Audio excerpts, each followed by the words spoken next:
ચૂંટણી પહેલા બનાસકાંઠાના વડગામમાં ખેલાયો છે મોટો રાજકીય ડ્રામા. શું ચૂંટણી જીતવા માટે ઉમેદવારના ફોર્મ પાછા ખેંચાવવામાં આવી રહ્યા છે? મિત્રો, વડગામ તાલુકા પંચાયતની સીટ પરથી એક ચોંકાવનારા સમાચાર સામે આવ્યા છે. આમ આદમી પાર્ટીના ઉમેદવાર અમૃતપુરી ગોસ્વામીને ભાજપના સમર્થકો સીધા મામલતદાર કચેરીએ લઈ ગયા. કારણ તેમનું ઉમેદવારી ફોર્મ પાછું ખેંચાવવા માટે. પણ પિક્ચરમાં ટ્વિસ્ટ ત્યારે આવ્યો જ્યારે આખી ઘટનાની જાણ ઉમેદવારના પુત્ર અને એએપીના કાર્યકરોને થઈ ગઈ.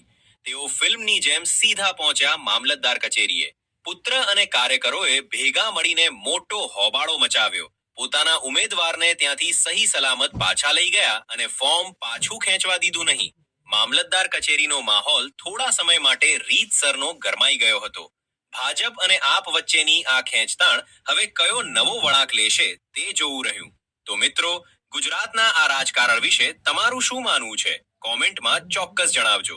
અને આવા જ ગરમા ગરમ સમાચાર જોવા માટે મહેસાણા મિરર ડિજિટલને અત્યારે જ ફોલો કરો.